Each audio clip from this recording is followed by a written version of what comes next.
శశిధర్ గారు, ఈ పెళ్లి మీకు రామచంద్రాపురంలో జరగటం ఇష్టం లేదా? అందుకే సైలెంట్గా ఉన్నారా అని అవని శశిధర్ గారిని అడుగుతూ ఉంటుంది. అలాంటిది ఏం లేదమ్మా.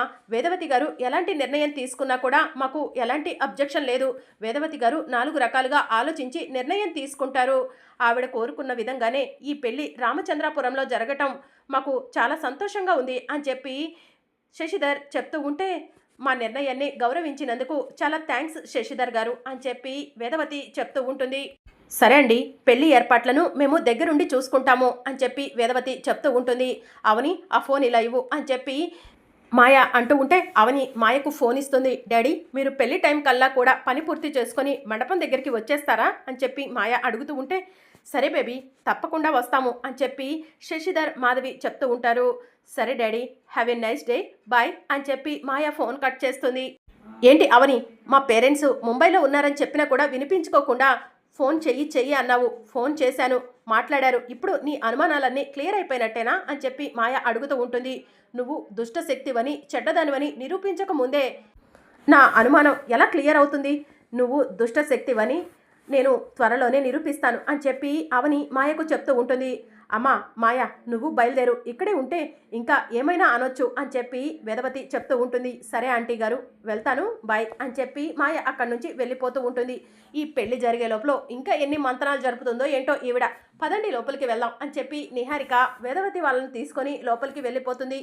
ఇక మరోవైపు శశిధర్ వాళ్ళ దగ్గర ఉన్న మాంత్రికుడు, మాయ నన్ను మీకు కాపలాగా ఉంచింది, మీరు ఎట్టి పరిస్థితిలో నా నుంచి తప్పించుకోలేవరు. మాయ గురించి నిజం చెప్పాలని ప్రయత్నం చేస్తే ప్రాణాలు పోతాయి, జాగ్రత్తగా ఉండండి అని సామి శశిధర్ మాధవిలకు వార్నింగ్ ఇచ్చి మళ్ళీ వాళ్ళ మూతికి ప్లాస్టర్ వేసేసి అక్కడి నుంచి వెళ్ళిపోతూ ఉంటాడు. ఇక మరోవైపు మాయ కార్ డ్రైవ్ చేస్తూ అసలు ఇంటి దగ్గర ఏం జరిగి ఉంటుంది, కట్టి పడేసిన వాళ్ళు ఫోన్లో ఎలా మాట్లాడారు అని చెప్పి మాయ ఆలోచిస్తూ ఉంటుంది. ఇక మరోవైపు అవని ఒంటరిగా కూర్చొని ఆలోచిస్తూ ఉంటుంది. అర్చన అవని దగ్గరకు వెళ్ళి, మేడం, ఏం ఆలోచిస్తున్నారు, ఎందుకు డల్గా ఉన్నారు అని చెప్పి అడుగుతూ ఉంటుంది. పైకి గంభీరంగా కనిపిస్తున్నాను కానీ లోపల చాలా భయంగా ఉంది అర్చన. పెళ్ళి 2 రోజులే, ఈ 2 రోజుల్లో మాయ గురించి మనం ఏదో ఒక సాక్ష్యం సంపాదించాలి, అప్పుడే ఈ పెళ్లిని ఆపగలము. ఇన్ని రోజుల్లో మాయకు సంబంధించిన ఎలాంటి సాక్ష్యాన్ని సేకరించలేకపోయాము. ఈ 2 రోజుల్లోనైనా ఏదైనా సాక్ష్యం దొరుకుతుందో లేదోనని చాలా భయంగా ఉంది అని చెప్పి అవని అర్చనకు చెప్తూ ఉంటుంది. మేడం, ఆ మాయ దుష్టశక్తి, మీరు నమ్మినా నమ్మకపోయినా ఆ మాయ నిజంగానే దుర్మార్గపు పనులు చేస్తుంది అని అర్చన చెప్తూ ఉంటుంది. నాకు కూడా ఆ విషయంలో ఒక క్లారిటీ ఉంది. నాకు ఇందాకలా ఒక విషయం కూడా కన్ఫర్మ్ అయింది అర్చన అని చెప్పి అవని చెప్తూ ఉంటుంది. ఏంటి ఆ విషయం మేడం అని చెప్పి అర్చన అడుగుతూ ఉంటుంది. ఆ మాయ తన తల్లిదండ్రులను ముంబై వెళ్ళారని చెప్తుంది.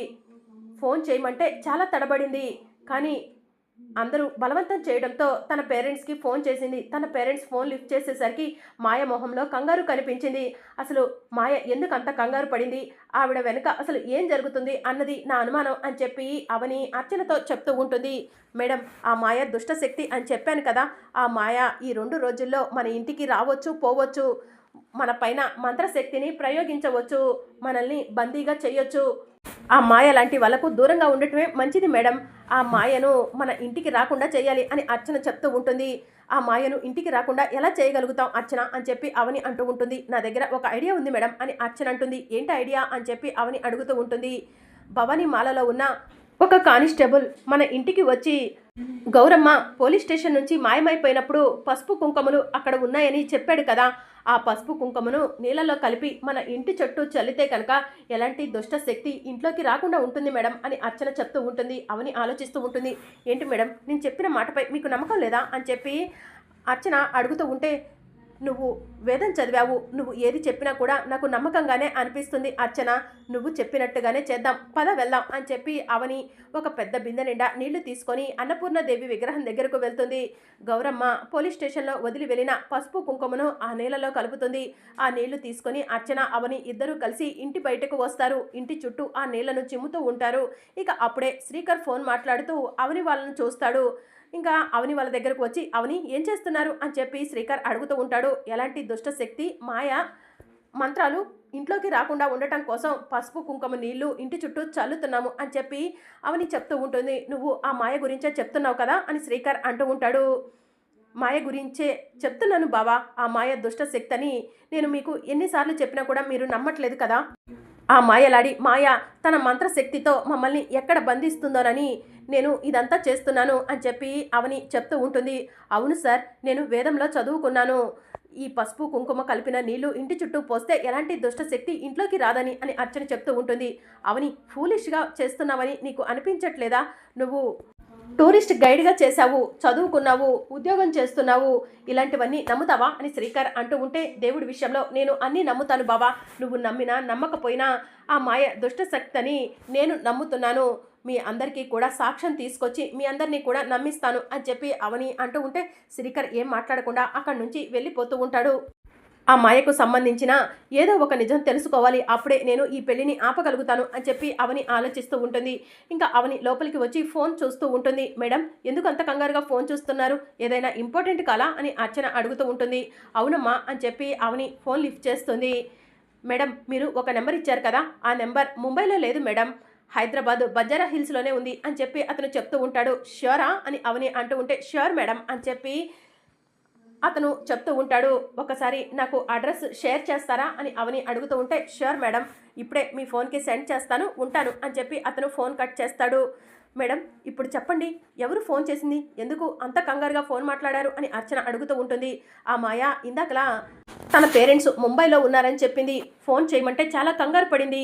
సడన్గా వాళ్ళ పేరెంట్స్ ఫోన్ ఎత్తేసరికి ఇంకా కంగారు పడింది. అందుకే నాకు అనుమానం వచ్చి ఆ నెంబర్ ముంబైలో ఉందో లేదో తెలుసుకోమని ఒక అతనికి డీటెయిల్స్ షేర్ చేశాను. ఆ నెంబర్ ముంబైలో లేదంట అర్చన, హైదరాబాద్లోనే బంజారా హిల్స్లోనే ఉందంట అని చెప్పి అవని చెప్తూ ఉంటుంది. కాసేపట్లో అడ్రస్ కూడా వస్తుంది. అప్పుడు మాయ పేరెంట్స్ని డైరెక్ట్గా పట్టుకొని ఆ మాయ భాగవతం అందరికీ తెలియజేస్తాను అని చెప్పి అవని అంటుంది. అప్పుడే అడ్రస్ మెసేజ్ వస్తుంది.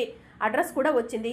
ఇది ఆ మాయ అడ్రస్ కదా, అంటే శశిధర్ గారు, మాధవి గారు ఆ మాయ ఇంట్లోనే ఉన్నారా? మాయ వాళ్ళను బెదిరించి అలా మాట్లాడిస్తుందా అని చెప్పి అవని ఆలోచిస్తూ ఉంటుంది. అర్చన, నేను ఇప్పుడే వెళ్ళి శశిధర్ గారిని, మాధవి గారిని కలిసి నిజమేంటో తెలుసుకుంటాను అని అవని అంటూ ఉంటే, మేడం నేను కూడా వస్తాను అని చెప్పి అర్చన అంటుంది. నువ్వు ఇంట్లోనే ఉండర్చన, నేను వెళ్తాను అని చెప్పి అవని అంటూ ఉంటుంది. ఇక అవని వెంటనే శశిధర్ మాధవిని కలవటానికి వెళ్తూ ఉంటుంది. ఇక మరోవైపు మాయ తన క్యాబిన్లో కూర్చొని, అవని నేను నా పేరెంట్స్ ముంబైలో ఉన్నారని చెప్పినా కూడా వినిపించుకోలేదు, తనకి ఇంకా నమ్మకం కలగలేదు, నేను చెప్పింది బిలీవ్ చెయ్యట్లేదు అని చెప్పి ఆలోచిస్తూ ఉంటుంది. అవని క్యాబిన్ వైపు చూస్తుంది. అవని క్యాబిన్లో కనిపించకపోవడంతో ఈ అవని నా గురించి ఇంకేమైనా ఆధారాలు తెలుసుకోవడం కోసం ప్రయత్నాలు చేస్తుందా, అందుకే ఇంకా ఆఫీస్కి రాలేదా అని చెప్పి మాయ మనసులో అనుకొని వెంటనే శ్రీకర్కి ఫోన్ చేసి నా క్యాబిన్కి రా శ్రీకర్ అని చెప్పి చెప్తూ ఉంటుంది. సరే అని చెప్పి శ్రీకర్ మాయ క్యాబిన్కి వెళ్తాడు. అవని ఆఫీస్కి రాలేదు, నీకేమైనా చెప్పిందా అని మాయ అడుగుతూ ఉంటే, నాకేం చెప్పలేదు అని శ్రీకర్ చెప్తూ ఉంటాడు. ఈ విషయం గురించి అడగటానికే నన్ను పిలిచారా అని శ్రీకర్ అడుగుతూ ఉంటే, 2 రోజుల్లో మన పెళ్ళి, మన ఇద్దరం భార్యాభర్తలం కాబోతున్నాం, ఆ బాండింగ్ మనలో ఏమైనా కల్పిస్తుందా శ్రీకర్ అని చెప్పి మాయ అడుగుతూ ఉంటుంది. మన పెళ్ళి అయిపోతే నువ్వు ఎంప్లాయ్ పొజిషన్ నుంచి బోర్డ్ ఆఫ్ డైరెక్టర్ పొజిషన్కి వెళ్ళబోతున్నావు, ఇక బిజినెస్లు అన్నీ కూడా నువ్వే చూసుకోవాలి శ్రీకర్ అని చెప్పి మాయ చెప్తూ ఉంటుంది. ఇంకా 2 రోజులు సమయం ఉంది కదా, ఆ లోపు ఏం జరుగుతుందో చూద్దాము అని చెప్పి శ్రీకర్ అక్కడి నుంచి వెళ్ళిపోతూ ఉంటాడు. శ్రీకర్, నువ్వు గోడ మీద పిల్లిలాగా అటు ఇటు తిరుగుతూ ఉంటావు, నువ్వు ఒక్కడివి నా వైపు ఉండుంటే కనుక ఆ అవనిని ఆట ఆడుకునేదాన్ని అని చెప్పి మాయ మనసులో అనుకుంటూ ఉంటుంది. అసలు అవని ఇంతకీ ఎక్కడికి వెళ్ళింది? నా పేరెంట్స్ ముంబైలో ఉన్నారని చెప్పాను, ఆ అవనికి నా పైన ఏమైనా అనుమానం కలిగిందా, నా ఇంటి చుట్టూ ఏమైనా చక్కర్లు కొడుతుందా అని చెప్పి మాయ ఆలోచిస్తూ ఉంటుంది. నా ల్యాప్టాప్కి ఇంటి సీసీ కెమెరా యాక్సెస్ అయ్యింది కదా, అక్కడ అవని ఏమైనా చక్కర్లు కొడుతుందేమో చూద్దాము అని చెప్పి మాయ ల్యాప్టాప్ని ఓపెన్ చేస్తూ ఉంటుంది. ఇక మరోవైపు శశిధర్ మాధవిని ఒక ఇంట్లో మాయ బంధించి ఉంచుతుంది. ఇక అవని ఆ ఇంటి దగ్గరకు వెళ్తుంది. డోర్ చూసేసరికి లాక్ వేసి ఉంటుంది. మాయా, నీ పేరెంట్స్ని ఇంట్లోనే పెట్టి ముంబై వెళ్ళారని అబద్ధం చెప్తున్నావు కదా, నీ బండారం బయట పెడతాను చూస్తూ ఉండు అని చెప్పి అవని డోర్ని పగలకొట్టి డోర్ లాక్ ఓపెన్ అయ్యేలా చూస్తుంది. ఇక మాయా తన యాక్సెస్ ఉపయోగించి ఇంటి దగ్గర ఏం జరుగుతుందా అని సీసీ ఫుటేజ్ని ల్యాప్టాప్లో చెక్ చేస్తూ ఉంటుంది. అప్పుడు మాయ ఇంటి ముందు అవని స్కూటీ కనిపిస్తుంది. నేను గెస్ చేసింది నిజమే, అవని అక్కడికే వెళ్ళింది అని చెప్పి మాయ ఆలోచిస్తూ ఉంటుంది. అసలు అవని ఎంతసేపు అయింది ఇంటి దగ్గరకు వెళ్ళి, ఎక్కడ ఏం చేస్తుంది అవని ఆ ఇంట్లో అని చెప్పి మాయ ఇంట్లో ఉన్న అన్ని రూములు కూడా సీసీ ఫుటేజ్ని చెక్ చేస్తూ ఉంటుంది. ఇక అవని ఇంట్లోకి వెళ్ళి, శశిధర్ గారు, మాధవి గారు, మీరు ఎక్కడున్నారు? నేను అవనిని వచ్చాను, తొందరగా మీరు బయటికి రండి, మీకు నేనున్నాను, మీరు భయపడాల్సిన అవసరం లేదు అని చెప్పి అవని గట్టి గట్టిగా అరుస్తూ ఉంటుంది. ఇంకా శశిధర్, మాధవి బయటికి రాకపోవడంతో అవని అన్ని రూమ్లో కూడా వెతుకుతూ ఉంటుంది. అవని అన్ని రూమ్లో వెతుకుతుంది. చివరిగా ఆ రూమ్కి కూడా వెళ్ళిపోతుందా అని మాయ కంగారు పడుతూ ఉంటుంది. ఇక అప్పుడే అవని మాయ రూమ్ డోర్ ఓపెన్ చేస్తుంది. రూమ్ అంతా కూడా పొగతో కమ్మించుకుంటూ ఉంటుంది. ఇక ఇదేంటి ఈ రూమ్లో ఇంత పొగుంది అని చెప్పి అవని మనసులో అనుకొని లోపలికి వెళ్తుంది. అక్కడ మాయ, సామి, అడవి దొర, అడవి ప్రజలతో మాట్లాడే అద్దం మీద ఒక క్లాత్ వేసి ఉంటుంది. అవని ఆ క్లాత్ని లాగి చూస్తుంది. ఆ అద్దం చూడగానే అవని మనసులో టెన్షన్ మొదలవుతుంది. దగ్గరలో ఒక బాక్స్ కనిపిస్తుంది. ఆ బాక్స్ని ఓపెన్ చేసి చూసేసరికి అందులో అడవి మనుషులకు సంబంధించిన వస్తువులు, తాంత్రిక శక్తికి సంబంధించిన వస్తువులు కనిపిస్తూ ఉంటాయి. ఇదేంటి ఈ మాయ గదిలో ఇలాంటి వస్తువులు ఉన్నాయి, ఇవన్నీ కూడా తాంత్రిక శక్తికి సంబంధించిన వస్తువులు కదా అని చెప్పి అవని ఆలోచిస్తూ ఉంటుంది. ఇక మాయ సీసీ కెమెరాలో ఇదంతా చూసి, అవని ఎక్కడికైతే వెళ్ళకూడదు అనుకున్నానో అక్కడికే వెళ్ళింది, నా మంత్రశక్తి కూడా సరిగా పనిచేయకపోవడం వల్ల అక్కడ ఉన్న వస్తువులు అక్కడే కనిపిస్తున్నాయి, లేదంటే వాటిని మాయం చేసేదాన్ని అని చెప్పి మాయ కంగారు పడుతూ ఉంటుంది. ఇంకా అప్పుడే అవని వాటన్నిటిని చూసి షాక్ అయ్యి వెంటనే శ్రీకర్కి ఫోన్ చేస్తుంది. బావా, నువ్వు అర్జెంటుగా మాయ ఇంటికి రా అని చెప్పి చెప్తూ ఉంటుంది. నువ్వు అక్కడికి ఎందుకు వెళ్ళావు అని చెప్పి శ్రీకర్ అడుగుతూ ఉంటాడు.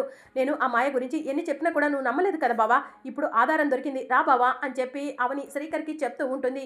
ఇక మాయ సీసీ కెమెరాలో ఇదంతా చూస్తూ కంగారు పడుతూ ఉంటుంది. ఇక శ్రీకర్ వెంటనే మాయ ఇంటికి బయలుదేరుతూ ఉంటాడు. ఈ అవని ఎవరికి ఫోన్ చేసింది అని మాయ ఆలోచిస్తూ, ఇంకెవరికి చేస్తుంది, శ్రీకర్కే చేసి ఉంటుంది అని శ్రీకర్ క్యాబిన్ వైపు చూస్తూ ఉంటుంది. ఇక శ్రీకర్ నడుచుకుంటూ వెళ్తూ ఉంటాడు.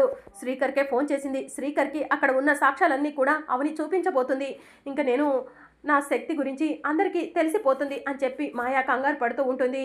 ఇంకా మాయ టెన్షన్ పడుతూ అలా ఆలోచిస్తూ ఉంటుంది. ఇక మరోవైపు అవని మాయ వాళ్ళ ఇంటి బయట వెయిట్ చేస్తూ ఉంటుంది. అప్పుడే శ్రీకర్ అక్కడికి వెళ్తాడు. రా బావా, నీకు ఆ మాయ గురించి అన్ని ఆధారాలు చూపిస్తాను రా అని చెప్పి అవని శ్రీకర్ని తీసుకొని రూమ్లోకి వెళ్తూ ఉంటుంది.